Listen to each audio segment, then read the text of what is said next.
أعوذ بالله من الشيطان الرجيم. بسم الله الرحمن الرحيم.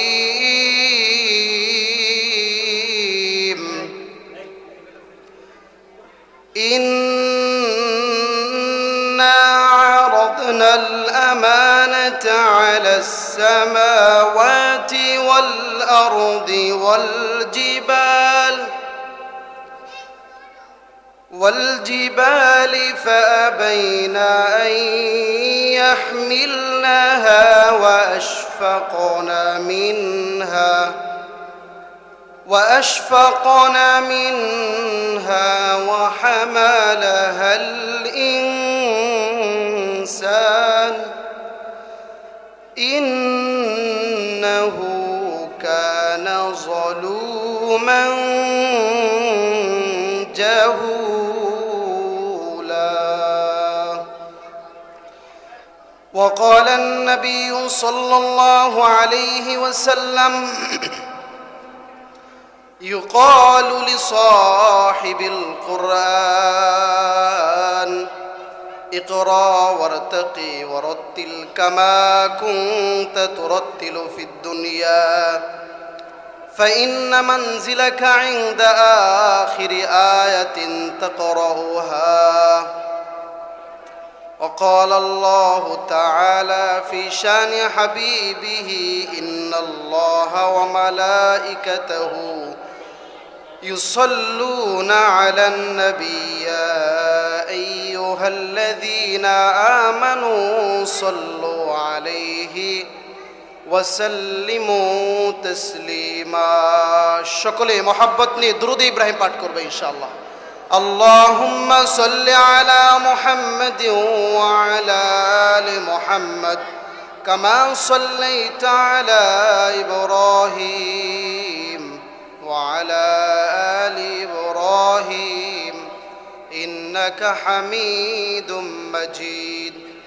اللهم بارك على محمد وعلى آل محمد كما باركت على إبراهيم وعلى آل إبراهيم إنك حميد مجيد.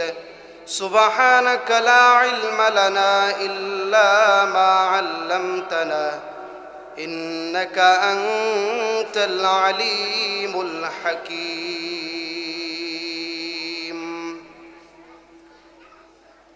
সকল প্রশংসা আল্লাহ রব্বে কারিম আলার ঈশান দরবারে, যে আল্লাহ সুবহানাহু ওয়া তাআলা আমাদের সকলকে আজকে দারুল এনাম মডেল মাদ্রাসার অভিভাবক সম্মেলন এবং হাফেজ ছাত্রদের পাগড়ি প্রদান উপলক্ষে এবং তাদের জন্য দোয়ার উপলক্ষে আমাদের সকলকে আল্লাহ তাআলা গুরুত্বপূর্ণ এক মহতি জলসায় উপস্থিত হওয়ার সুযোগ করে দিয়েছেন। এজন্য আমরা সকলে মন খুলে প্রাণ খুলে দিলের সবটুকু মহব্বত আল্লাহ তাআলার জন্য উজাড় করে দিয়ে শ্রদ্ধাজনিত কণ্ঠে সমস্বরে কায়মন ও বাক্যে মুসলমানের আওয়াজে ইমানদারের আওয়াজে কোরআন প্রেমিকের আওয়াজে একবার জোরে সোরে আল্লাহ সুবহানাহু ওয়া তাআলার শুকরিয়া আদায় করব। আলহামদুলিল্লাহ। অসংখ্য অগণিত দুরূদ সালাম বর্ষিত হোক সেই মানবতার মুক্তির দূত সাইয়্যিদুল মুরসালিন খাতামুন নবীন শফিউল মুজরিমিন জনাবে আহমদ মুহাম্মদ রাসূলুল্লাহ সাল্লাল্লাহু আলাইহি ওয়াসাল্লামের উপর।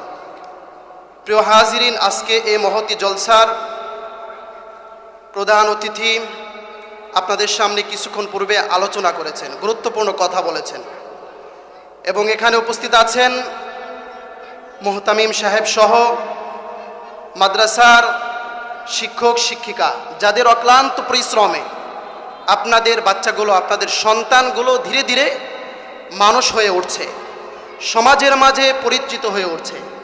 দেখবেন একদিন আপনার সন্তান আজকে দারুল এনাম মডেল মাদ্রাসা আছে, দেখবেন 10 বছর পূর্বে 10 বছর পর এই সন্তান এমনও হতে পারে টিভির এক চ্যানেলে সে আলোচনা করছে, তার তেলাওয়াত সারা পৃথিবীর মানুষ শুনছে।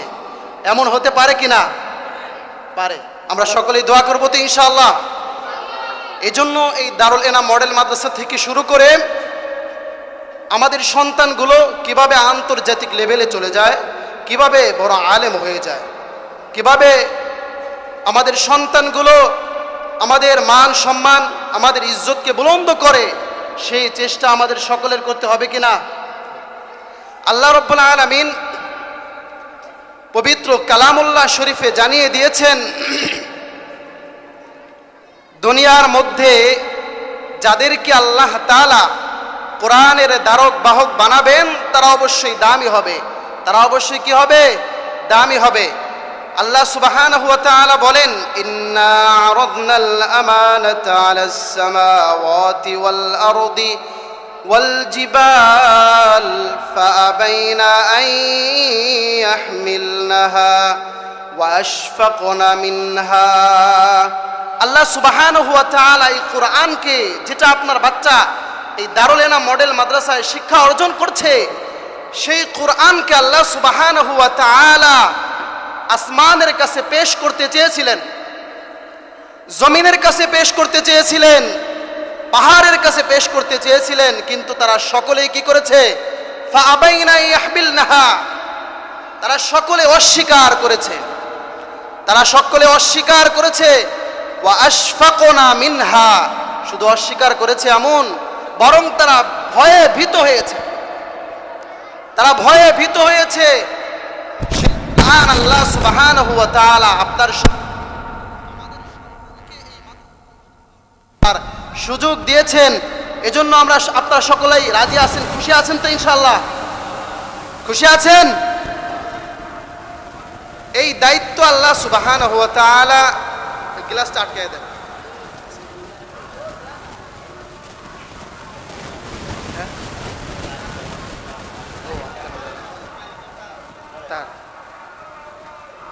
আল্লাহ সুবহানাহু ওয়া তাআলা আমাদের সন্তানগুলোকে, ও সুবহানাল্লাহি ওয়া বিহামদি, কিন্তু আল্লাহ তাআলা আমাদের সন্তানদেরকে নির্বাচন করেছেন, মানব জাতিকে নির্বাচন করেছেন এই কোরআন দেওয়ার জন্য।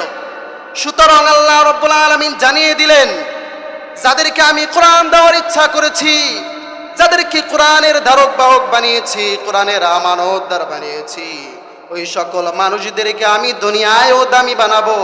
আল্লাহ রাব্বুল আলামিন বলেন, ওই সমস্ত মানুষদেরকে আমি আখিরাতের ময়দানেও দামি বানাবো। সুবহানাল্লাহি ওয়া বিহামদি। তাহলে এই দামি মানুষ আমরা সকলে হতে চাই না ইনশাআল্লাহ? জোরে বলুন, এই সকল দামি মানুষ আমরা হতে চাই তো ইনশাআল্লাহ? ইনশাআল্লাহ।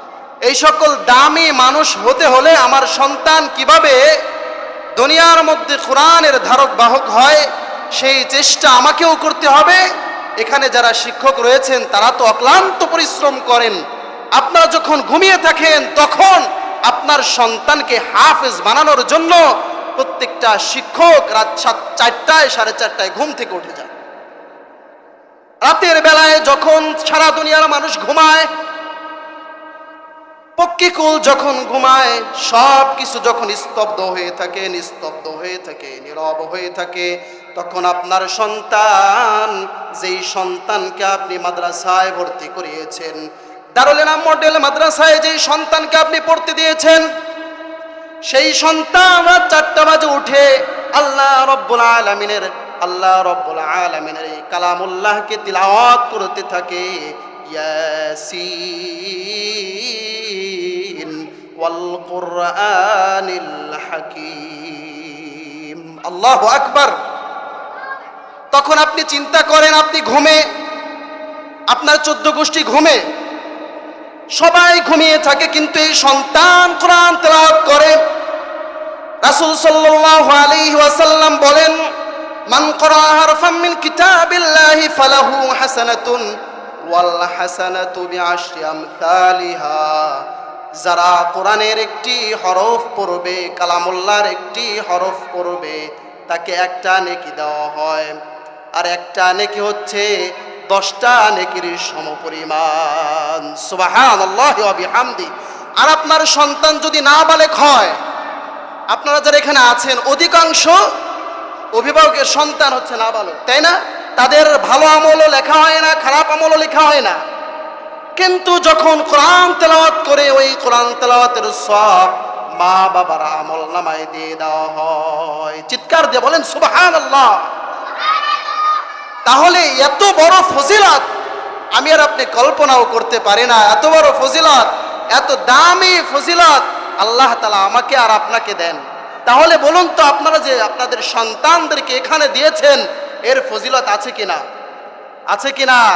এখন আপনার চক্ষু দুনিয়ার চক্ষু দিয়ে দেখা যাবে না, কিন্তু যেই দিন আল্লাহ রাব্বুল আলামিন কিয়ামতের ময়দান কায়েম করবে, যেই দিন রাজা বাদশাদের কোনো শক্তি থাকবে না, দুনিয়ার অট্টালিকার কোনো দাম থাকবে না, যেই দিন আল্লাহ রাব্বুল আলামিন সবকিছুকে তছনছ করে দিবেন, কিয়ামতের মাঠ কায়েম হয়ে যাবে, সেই দিন আল্লাহ রাব্বুল আলামিন যারা সাহিবুল কোরআন থাকবে, সেই দিন সাহিবুল কোরআন যারা থাকবে, কোরআনের ধারক বাহক যারা থাকবে, তাদেরকে আল্লাহ রাব্বুল আলামিন বলবেন, রাসূল জানিয়ে দিয়েছেন, ইউকালু লিসাহিবিল কোরআন ইকরা ওয়ারতাকি ওয়ারাত্তিল কামা কুনতা তুরাত্তিলু ফিদ দুনিয়া ফাইন্না মানজিলাকা ইনদা আখিরি আয়াতিন তাকরাউহা।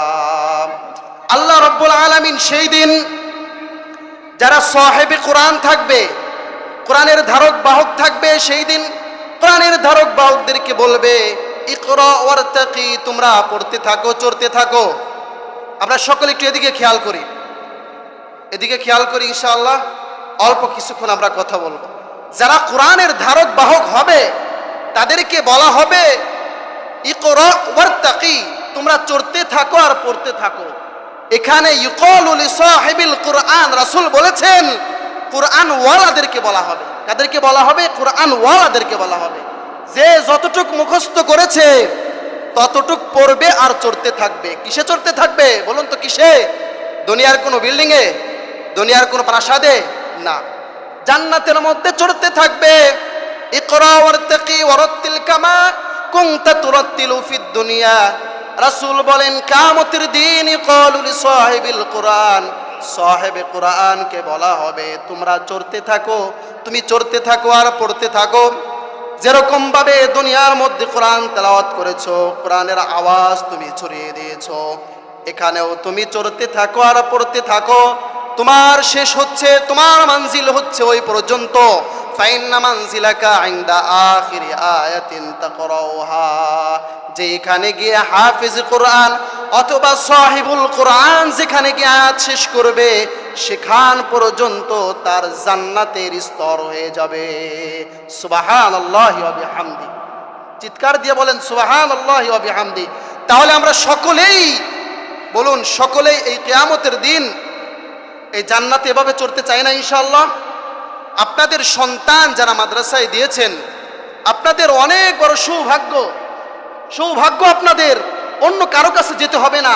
আপনি আপনার সন্তান থেকে শিখতে পারেন সূরা ফাতিহা, আপনার সন্তান থেকে আপনি শিখতে পারেন সূরাতুল ইখলাস। অন্য কোনো হুজুরের কাছে যেতে হবে না, আপনি আপনার সন্তান থেকে শিখতে পারেন সানা, সানাটাও শিখতে পারবেন। আপনার সন্তান থেকে দুরূদ শরীফ শিখতে পারবেন। সব দোয়া আপনি আপনার সন্তান থেকে শিখতে পাবেন। এজন্য আপনার সন্তান যেরকম কোরআনের এই কোরআনের ধারক বাহক হচ্ছে, আমার অভিভাবক যারা আছেন, আপনাদের দরকার আছে না কোরআনের ধারক বাহক হওয়ার? ইচ্ছা আছে না সবার? কার কার ইচ্ছা আছে হাত তুলে দেখান তো একটু ইনশাআল্লাহ। একটু বড় করে হাত তোলেন। সকলেই কোরআনের ধারক বাহক হতে চায় না? শুধু সন্তান শিখবে এখানেই শেষ নাকি এটারে গনিমত মনে করে? হাত নামান। আলহামদুলিল্লাহ, এটাকে গনিমত মনে করে আমি আর আপনি সূরা ফাতিহা শিখবো তো ইনশাআল্লাহ, যাতে করে আপনার ছেলে যখন হাফেজ হয়ে যাবে তখন আপনিও যাতে করে সূরা ফাতিহা সহ 10টা সূরার হাফেজ হয়ে যান। চেষ্টা করবে তো ইনশাআল্লাহ? আমার মা বোনেরা যারা শুনছেন, তারাও আপনার সন্তান থেকে, আপনার মেয়ে থেকে, আপনার ছেলে থেকে এই কোরআনের আয়াতগুলো শিখতে থাকবেন। কি থাকবেন? শিখতে থাকবেন। তাহলে কিয়ামতের ময়দানে আপনিও আপনার শিক্ষার কারণে ফজিলত আল্লাহ তাআলা আপনাকে কি করবেন? দান করবেন। আমরা শুধু সন্তানকে শিক্ষা দেওয়ার জন্য উদ্বুদ্ধ করি, কিন্তু আমি নিজে শিক্ষার জন্য কি করি না? উদ্বুদ্ধ হই না। এটা আমাদের নিজেদের জন্য একটা গাফলতি। এজন্য অভিভাবক যারা উপস্থিত হয়েছেন, আমরা নিজেদের সন্তানদেরকে যেভাবে তাদের পিছনে সময় ব্যয় করছি, অর্থ ব্যয় করছি, হুজুর বলছেন এই যে অর্থ যে ব্যয় করছি, এটা বুখারী শরীফের হাদিস, নাফকাতুর রাজুলি আলা আহলিহি সাদাকাতুন। আপনার পরিবারের জন্য যা ব্যয় করবেন এটা দানের সওয়াব পাবেন। সুবহানাল্লাহি ওয়া বিহামদিহি। আপনার সন্তানের জন্য মাদ্রাসায় ব্যয় করছেন, এটাও আপনার শ্রেষ্ঠ দানের মধ্যে পড়ে যাবে। জোরে বলেন সুবহানাল্লাহি ওয়া বিহামদিহি। মনে করছেন যে টাকা ব্যয় করছি, এর কোনো ফায়দা নাই, ফায়দা আপনার আছেই। ফায়দা কি? আছেই। এজন্য আমরা সকলেই এখানে সন্তান দিয়েছি, এজন্য আমরা গাফেল হয়ে থাকবো এমন যাতে না হয়। যাতে এমন হয় আমার সন্তান কোরআনের হাফেজ হয়েছে, আমার ছেলে আমার মেয়ে কোরআনের হাফেজ হয়েছে, আলেম হয়েছে, এর সাথে সাথে যাতে করে আমিও কিছু শিক্ষা অর্জন করতে পারি। আল্লাহ তাআলা আমাদের সকলকে তৌফিক এনায়েত করুন, সকলে বলে আমিন। সর্বশেষ আরেকটা ওসিয়ত আপনাদেরকে করব। আরেকটা ওসিয়ত, ছাত্র শিক্ষক অভিভাবক যারা আমরা আছি সকলেই আমাদের নিয়তকে খালেস করব। নিয়তকে কি করব? খালেস করব। আমার নিয়তের মধ্যে যদি গরমিল থাকে, অশুদ্ধ থাকে, ইখলাসিয়ত না থাকে, খুলুসিয়ত না থাকে, তাহলে আমার দুনিয়ার কোনো কাজে ফায়দা আসবে না। আমার কোরআন, সন্তানের কোরআন শিক্ষার মাধ্যমে যদি আমি দুনিয়া কামাই করতে চাই, কোরআনের হাফেজ হবে সন্তান, কোনো ফায়দা হবে না। আমার সন্তানের মাধ্যমে যদি আমি দুনিয়ার মান মর্যাদা চাই, এটার ইচ্ছা যদি আমি করি, নিয়ত যদি আমি করি, তাহলে আমার সন্তান যুগশ্রেষ্ঠ আলেম হয়ে যাবে, দামি আলেম হয়ে যাবে, মান মর্যাদা অর্জন করবে, কিন্তু এতে আমার কোনো ফায়দা হবে না। এজন্য আমার প্রত্যেকের নিয়ত খুলুসিয়াত করতে হবে। হাদিসের মধ্যে আসছে ইন্নামাল আমালু বিন্নিয়াত, ইন্নামাল আমালু বিন্নিয়াত। মানুষের যা আমল আছে সেটা তার নিয়ত অনুযায়ী হয়। সেটা তার কি অনুযায়ী হয়? নিয়ত অনুযায়ী হয়। এজন্য আমরা যারা সন্তানের জন্য কষ্ট করছি, মুজাহাদা করছি, এত টাকা ব্যয় করছি, সময় ব্যয় করছি, শ্রম দিচ্ছি, এখন আমরা নিয়তটা খুলুসিয়াত করে নিলেই সব কিছু শুদ্ধ হয়ে গেল। এজন্য প্রিয় অভিভাবক যারা আছেন এবং মা বোনেরা যারা আছেন, বাচ্চারা যারা আছে, তাদের সকলের জন্য ওসিয়ত হচ্ছে আমরা নিয়তকে খালেস করে নেব। আমরা নিয়তকে খালেস করে নেব, যাতে করে আমার এই শিক্ষা দ্বারা আমি একমাত্র আল্লাহ তাআলাকে রাজি করতে পারি, আল্লাহ তাআলার রিজামন্দি হাসিল করতে পারি, আল্লাহ তাআলাকে রাজি খুশি করতে পারি, এবং কিয়ামতের ময়দানে আল্লাহ তাআলা যেন এর পরিপূর্ণ জাযায়ে খায়ের আমাকে আর আপনাকে দান করেন। আমরা সকলেই নিয়ত খালেস করে নিয়েছি তো ইনশাআল্লাহ? যখন গভীর রাত হবে, বিছানায় শুয়ে চিন্তা করবেন যে আমার সন্তানকে তো দিয়েছি আল্লাহর রাস্তায়, সুতরাং আমার নিয়ত আজকে থেকে খালেস করে নিলাম। যদি কোনো ত্রুটি থাকে, বিচ্যুতি থাকে, আপনি তখনই খালেস করে নেবেন, আল্লাহ তোমার রাস্তায় দিয়েছি সন্তানকে, তোমার কিতাব পড়ার জন্য দিয়েছি, আলেম হওয়ার জন্য দিয়েছি, হাফেজ হওয়ার জন্য দিয়েছি, মানুষের খেদমত করবে, দ্বীনের কথা দেশের মধ্যে বলবে, আন্তর্জাতিক লেভেলে বলবে, মানুষের সামনে কোরআনের তেলাওয়াত করবে, কোরআনের ব্যাখ্যা করবে, তাফসীর করবে, হাদিস পড়াবে। এটা সব কিছু আমি আল্লাহ তাআলা আপনার জন্যই করলাম। এই কথা আপনারা বলতে পারবেন তো ইনশাআল্লাহ? আর একটা ওসিয়ত, সন্তানের জন্য দোয়া করতে হবে। সন্তানের জন্য কি করবেন? দোয়া করবেন। মাদ্রাসায় দিয়ে, টাকা পয়সা দিয়ে সব কিছু করলেন, কিন্তু সন্তানের জন্য দোয়া করলেন না, এটা কিন্তু হলো না। আপনি ওই সন্তানের জন্য দোয়া করবেন যেই দোয়াটা পর্দা ছাড়া আল্লাহ তাআলার কাছে কবুল হয়ে যাবে। সুবহানাল্লাহি ওয়া বিহামদিহি। সুতরাং আপনি যখনই নামাজ পড়বেন, সন্তানের জন্য হাত তুলে দোয়া করবেন। সকলেই করব তো ইনশাআল্লাহ? আল্লাহ রাব্বুল আলামিন আমাদের সকলকে এই কথাগুলোর উপর আমল করার তৌফিক দান করুন, সকলেই বলে আমিন। আজকের এই আয়োজন চমৎকার এক আয়োজন আপনারা সকলে মিলে করেছেন। মাদ্রাসার মুহতামিম সাহেব সহ, মুরব্বী সহ, মাদ্রাসার ছাত্র শিক্ষক এবং অভিভাবক যারা আছেন, অক্লান্ত পরিশ্রম সকলেই করেছেন। সকলের উদ্যোগে চমৎকার আয়োজন হয়েছে। আল্লাহ তাআলা এই মাদ্রাসাকে, এই ছাত্র শিক্ষকদেরকে কিয়ামত পর্যন্তের জাযা খায়ের দান করুন, সকলেই বলে আমিন। এই মাদ্রাসাকে এবং সকলকে কিয়ামত পর্যন্ত প্রতিষ্ঠিত রাখেন, এই প্রতিষ্ঠানকে কিয়ামত পর্যন্ত প্রতিষ্ঠিত রাখেন, সকলেই বলে আমিন। এবং আল্লাহ তাআলা আমাদের সকলের জন্য এই প্রতিষ্ঠান জান্নাতের জরিয়া হিসেবে কবুল করেন, সকলেই বলে আমিন। ওয়া আখিরু দাওয়ানা আনিল হামদুলিল্লাহি রাব্বিল আলামিন।